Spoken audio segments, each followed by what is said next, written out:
Et c'est intéressant parce que c'est à ce moment-là que le mensonge devient la première option à toute réponse. Et c'est à ce moment-là qu'on devient contrôlé par notre mensonge. Salut à toi, aujourd'hui je voulais te parler de mensonge et à quel moment le mensonge devient pathologique. Tout d'abord, c'est quoi le mensonge? À quoi ça sert un mensonge? Le mensonge, c'est quand consciemment, tu vas raconter une histoire que tu sais qui n'est pas tout à fait comment ce que toi tu l'as vécu. Pas comment ce que c'est arrivé, parce que ce qui est arrivé, dès que tu l'encodes à l'intérieur de toi, si tu prends deux personnes qui ont vécu exactement la même chose au même moment, tu leur demandes de raconter ça 15 minutes après, elles vont le raconter différemment. Donc c'est de quelle manière je l'ai encodé. Et je sais de quelle manière je l'ai encodé. Et je sais de quelle manière je l'ai vécu. Mais donc, dès que je vais raconter cette histoire et que je vais changer ou je vais omettre de dire certains détails ou certaines parties, ça devient un mensonge. Et quel est l'intérêt du mensonge? On va quasiment toujours, je vous dis quasiment toujours parce que je laisse toujours la place au cas où il y a un truc que j'ai oublié et qui me revient après, quasiment toujours parce qu'il y a quelque chose qu'on n'assume pas dans comment est-ce qu'on imagine que la vérité va être reçue. Donc, je m'explique. Dès que je me dis, ok, si je dis ma vérité, pour dire, parce que la vérité, je ne suis pas sûr que ça existe, mais ma vérité, la manière dont je suis persuadé que c'est arrivé. Si je dis les choses comme ça, en face, il va y avoir quelque chose qui ne va pas me plaire. Ou je ne vais pas aimer la manière dont on risque de me regarder, ou je ne vais pas aimer la manière dans laquelle je vais me retrouver en face de l'autre, ou je ne suis pas capable d'assumer la manière dont l'autre va se sentir en face de moi. Je donne des exemples. Ou je me dis, si je dis ça, je vais être je vais me sentir en infériorité, je vais me sentir, bref, en insécurité en face de l'autre. Si je dis ça, il va voir que je suis peut-être pas aussi fort que ça, ou que je suis pas aussi balèze que ça. Par exemple, je sais pas moi, un truc sur lequel on ment souvent, ça va être l'argent, par exemple. Hein. On va pas dire combien est-ce qu'on gagne si on gagne pas beaucoup. Parce qu'on aura peur on va pas se sentir bien, on va pas se sentir fier. Par exemple, pour les hommes, il y a peu d'hommes qui vont parler librement de leurs problèmes sexuels, par exemple. Parce qu'il y a cette sensation de, si je le dis, je montre une certaine vulnérabilité, une certaine infériorité par rapport à l'autre, et ça ne me va pas. Je me sens pas bien avec ça. Et c'est pour ça que on va avoir tendance à mentir quand on a fait des erreurs. Quand on n'a pas bien fait quelque chose, quand on sait qu'on aurait dû faire ci, on aurait dû faire ça et on ne l'a pas fait, alors on arrange la réalité. C'est un mensonge. Arranger la réalité, c'est un mensonge. Oublier de dire certaines choses consciemment, c'est un mensonge. C'est un mensonge par omission, mais ça reste un mensonge. Ou alors la deuxième chose, c'est si je dis ça, il va, par exemple, si je suis jeune et ma mère, elle n'aime pas un de mes copains, et je lui dis, t'étais où? T'étais avec qui? Ah, ben j'étais avec Philippe et François. Et j'ai oublié de dire que j'étais avec Jean-Michel, quoi. Parce que ma mère, elle n'aime pas Jean-Michel. Et si je suis avec Jean-Michel, je sais que ou elle va me disputer, ou elle va me juger. Et ça, j'aime pas. Alors je mens. Ou alors, je n'ose pas dire quelque chose à quelqu'un parce que je sais que ça va lui faire du mal.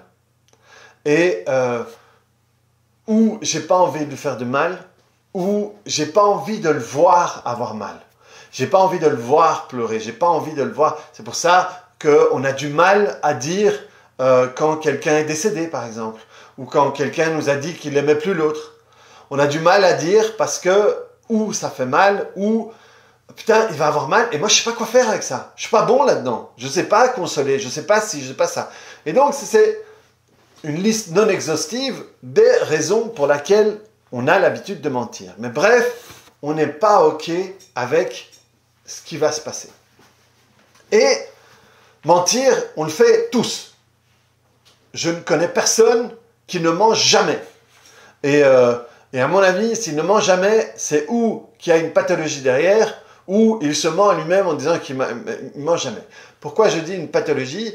Parce que certaines personnes qui ont, par exemple, un autisme type Asperger ou des choses du style, ont pas ce filtre-là. Les gens qui disent tout souvent, ils n'ont pas de filtre. Et quand on les voit, c'est la première chose qu'on a envie de dire, mais t'as pas de filtre, toi? Parce qu'ils vont dire des choses sans avoir honte, ou ils vont dire platement à quelqu'un, et surtout mentir souvent, ou dans la grosse partie des cas, c'est quelque chose qu'on apprend. Les enfants ne mentent pas. Ils apprennent à mentir. Parce que souvent, les enfants, ils vont dire « Eh, pourquoi t'es gros ?» Et les parents disent « Chut, tais-toi !» Ou pourquoi, ou quand il y a un handicap, c'est « Eh, pourquoi ta main, elle est comme ça ?»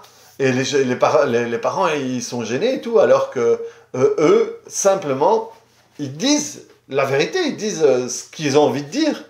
Et alors, souvent, on leur apprend à pas dire ça, on leur apprend à pas dire des choses comme ça. Et bref, d'une certaine manière, on les apprend à mentir. Parce que c'est vrai que dans la société dans laquelle on est, parfois, un petit mensonge, ça nous donne l'illusion que ça maintient la société un peu mieux. Alors que le problème, il est justement, comme on vit dans un monde de mensonges, on a plus de mal avec certaines vérités. Et il y a des gens à qui on ment tout le temps, ou qu'on n'ose pas dire les choses. Et donc, du coup, comme ils n'ont pas l'habitude d'entendre ça, eh bien, ils vont réagir d'une manière plus forte. Nous, on s'est toujours vanné dans ma famille. Et donc, j'ai été très rarement blessé par quelque chose qu'on pouvait me dire. Parce que nous, on se balançait tout. Mais on savait que c'était jamais pour faire du mal. Et généralement, dans ma famille, quand on a un problème, et qu'on l'a dépassé, on se vanne très vite dessus. Parce qu'on sait que dès qu'on peut en rire, c'est bon, c'est qu'on a passé un cap. Et donc, je sais pas, moi, quand je ratais à l'école, quand, je sais pas, moi, on oubliait, on faisait une connerie ou quoi que ce soit, au départ, c'était douloureux, mais après, dès qu'on voyait, dès qu'on jaugeait que c'était le moment, on commençait à vanner dessus. Et au bout d'un moment, on en rigolait, et même, moi, j'avais un pote quand je travaillais dans l'informatique, je blaguais, je vannais beaucoup, et lui, des fois, il voulait vanner. Mais moi, je vanne les autres, mais je me vanne moi aussi. Et parfois, je me vannais moi, alors qu'il s'était dit qu'il allait faire une vanne là-dessus, mais ça l'emmerdait parce que je le faisais plus rapidement que lui. Et donc, moins on apprend aux gens aussi à recevoir la réalité, c'est ok, ok, je suis gros, ok, j'ai des grandes oreilles, ok, ok ci, ok ça, mais à partir du moment où c'est dit de la bonne manière et que c'est juste, voilà, un état des lieux, mais que c'est pas une critique, c'est pas une agression, c'est pas tout ça, du coup, on peut le recevoir. Et si un enfant me dit, ah ben oui, ma main elle est comme ça parce que ça, mais ça me permet de faire ça, par exemple, et on rigole, et ça détend le truc et tout ça. Par exemple, mes parents, quand ils étaient jeunes, ils avaient 2 amis qui étaient aveugles. Et c'est eux qui se faisaient les meilleures blagues sur le fait de ne pas voir, quoi. Moi, j'ai traîné beaucoup avec des Africains. Quand j'étais jeune, de un, j'ai habité dans une cité, donc j'avais des potes nord-africains dans ma cité. Mais après, j'ai fait pas mal de basket. Et j'étais avec beaucoup de nord-africains, des Belges, mais d'origine congolaise, togolaise et tout ça. Et c'est avec eux que j'ai écouté les meilleures blagues racistes, quoi. C'était super drôle. Et moi, étant aussi étranger, en blaguant, moi, quand j'étais gamin, on me balançait du chicho alors que j'étais pas italien, mais c'était dans la cité, on était tous étrangers de quelque part, et on savait que c'était juste des surnoms, des trucs. Et au Chili, par exemple, on donne des surnoms sur tout. Mon père, il boite, il a une blessure à la jambe, mon père, il boite, et il est petit. Et alors, mon père, il s'appelle, son surnom, c'est El Chico Zorrilla, c'est le petit Zorilla. Donc, il y a ce truc où ça se dit, et donc, il n'y a pas tout de suite une agression là-dessus. Mais donc, comme on ne vit pas dans une vie comme ça, on n'est pas habitué à ce qu'on nous dise platement la vérité. Et, et moi, je me coupais les cheveux, j'allais aux réunions de Chiliens, et le premier truc qu'on me gueulait, ah, on t'a coupé les cheveux dans une balançoire. Parce qu'en fait, une balançoire, ça fait ça, et alors c'est juste quand tu viens, tchic, tchic. Et voilà, mais c'était juste pour vanner. Et donc, si à un moment, j'avais les cheveux mal coupés, c'était pas grave, parce qu'on vannait, quoi. Mais donc, quand on est dans une société où on peut pas rire de tout, et la société américaine, pour ça, elle est incroyable, mais à chaque fois, nous, on termine en copiant. Alors, on peut plus blaguer sur ci, on peut plus blaguer sur ça, et du coup, on commence à être offensé du tout. Donc, plus tu es offensé du tout, plus tu vas transformer la réalité pour pas offenser l'autre, ou pour ne pas, aux États-Unis, c'est pas pour pas offenser l'autre, c'est pour ne pas être cancellé, comme on dit.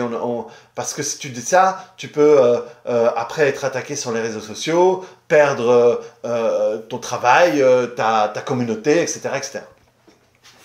Donc, le fait de ne pas assumer comment l'autre peut prendre les choses, de nouveau, ça va faire qu'on va mentir. Donc ça, c'est une liste de raisons pour lesquelles on a tendance à mentir.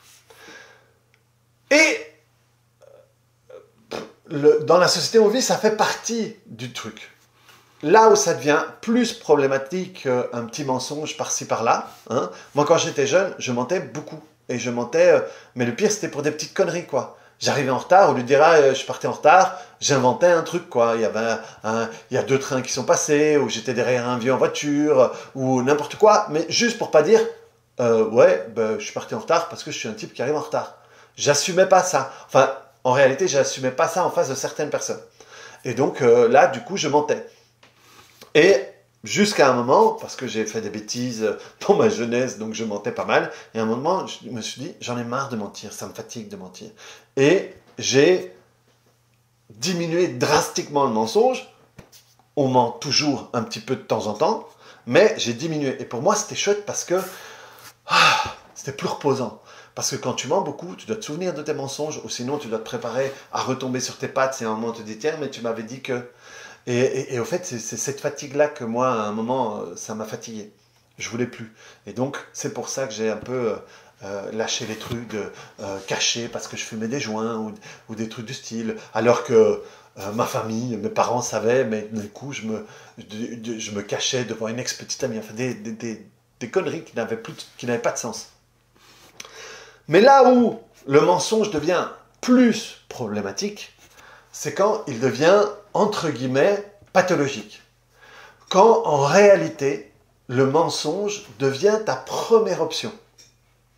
Et que, avant de réfléchir le premier truc auquel tu réfléchis, c'est comment est-ce que je peux raconter ça pour que je sois mieux vu, pour que je ne sois pas ci, je ne sois pas ça. Et donc, dès que le mensonge devient ta première option, là, ça commence à devenir pathologique. Là, on retombe dans des mensonges qui sont plus construits, où il y a une stratégie, où il y a une machin, où on voit sur le futur, machin et tout. Et il y a des gens qui, on se rend compte, souvent par après, ils mentent surtout, et surtout sur les choses importantes, et que... du coup, on a tendance à plus les croire quand ils disent. C'est l'histoire de Pierre et le loup. Référence de vieux. Et c'est l'histoire de Pierre et le loup. À la fin, on ne le croit plus tellement il a menti. Et donc, là, ce qui est fou, c'est que à ce moment-là, en réalité, qu'est-ce que ça exprime? Ça exprime quelqu'un qui ne s'accepte pas. Et même souvent, quelqu'un qui ne s'aime pas. Parce qu'il s'accepte tellement peu, il s'aime tellement peu, qu'il essaye constamment de déformer l'image qu'il renvoie pour avoir l'air plus joli, plus beau, plus acceptable, plus courageux, plus fort, plus machin, plus comment il aimerait être ou comment est-ce qu'il croit qu'il faudrait être. Mais en réalité, on est surtout en face de quelqu'un qui ne s'accepte pas et qui, pour le moment, n'est pas capable d'accepter l'état des lieux dans lequel il se trouve. Et à un moment, mettre à plat. Ok. Parce qu'à un moment, se reprendre, c'est accepter de se dire, ok, je mens. Ok, je suis un menteur. Parce que même ça, on ne l'accepte pas. On sait comment tout le temps, mais si quelqu'un dit qu'on est un menteur, on ne va pas l'accepter. C'est ok, je suis un menteur pour le moment. Et ça ne me convient plus. Et à partir de là, dire ok, je ne veux plus mentir. Je ne veux plus mentir. Pendant une période, il y a ok, je veux plus mentir là-dessus, mais j'assume pas encore de dire la vérité sur ce mensonge-là. Et donc, il y a des trucs où on va agencer. Mais après, la meilleure chose à faire, c'est le constat final de chacune de mes vidéos, c'est travailler là-dessus.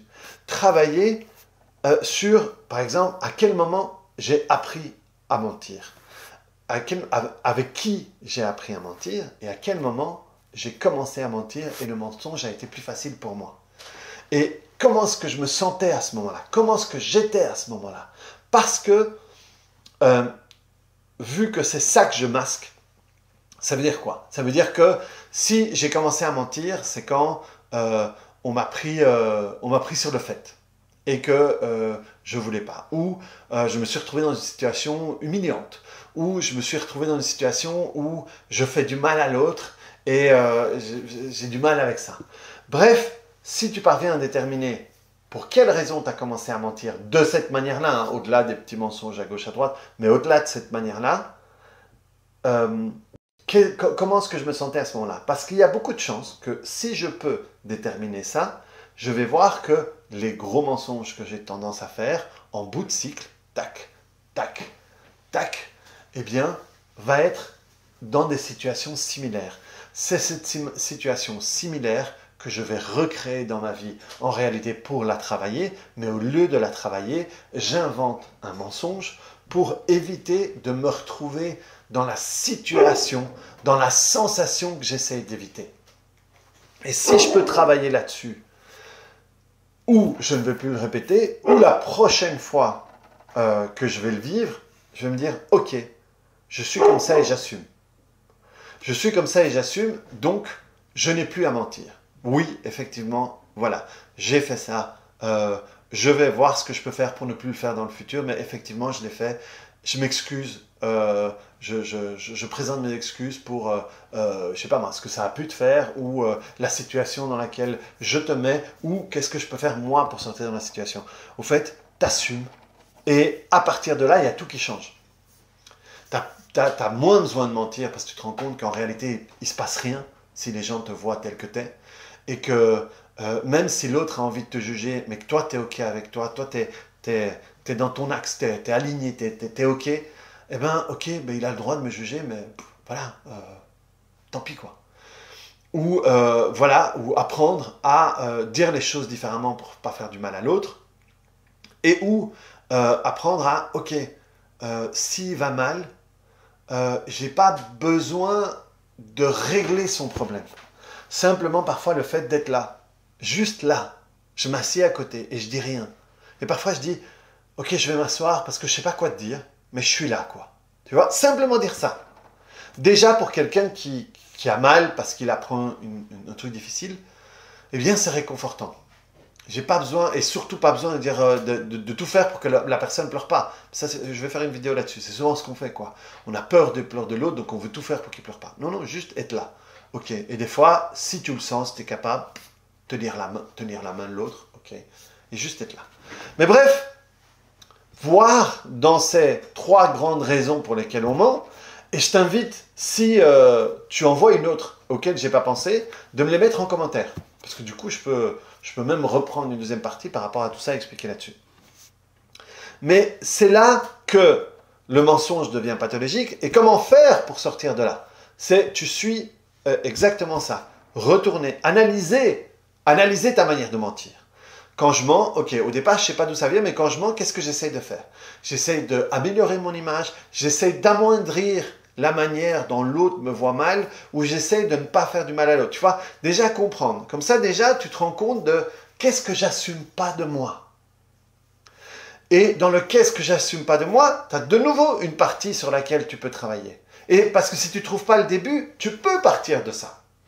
Et travailler là-dessus parce que je t'assure, si tu es quelqu'un qui ment régulièrement, même pour des petites choses pas graves, C'est tellement relaxant de ne plus avoir à mentir et de pouvoir assumer les choses telles qu'elles sont.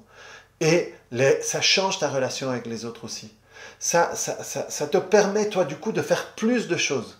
Parce que tu n'as pas peur des autres. Tu vois, par exemple, je pense qu'un type comme Elon Musk, il est dans ce truc un peu côté Asperger, machin et tout. Et du coup, il fait ce qu'il a envie, il s'en fout. Moi qui aime bien le basket, il y a un type qui s'appelle Kawhi Leonard, on l'appelle le cyborg. Et c'est un type, il fait les trucs comme il a envie de les faire. Et c'est un type qui a très peu d'émotions sur lui. Mais du coup, c'est des gens qui arrivent loin parce que ils sont pas limités par l'extérieur. Et donc, du coup, le fait de ne plus avoir peur de ça, ça te donne un espace supplémentaire pour faire les choses comme tu as envie de les faire sans avoir peur du jugement. Et sans avoir peur d'un moment devoir mentir parce que blablabla. Parce que forcément, le mensonge, pour masquer, pour avoir peur, pour masquer ta vulnérabilité ou quoi que ce soit, forcément, ce qui te fait peur derrière, c'est les jugements. Et donc, si en face de toi, tu as une sensation avec beaucoup de jugement et toi, tu es dans cette situation-là, tu vas pas y aller là, parce que tu as peur du jugement. Donc, le fait de travailler là-dessus, ça libère la force et le pouvoir que tu laisses sur le jugement des autres.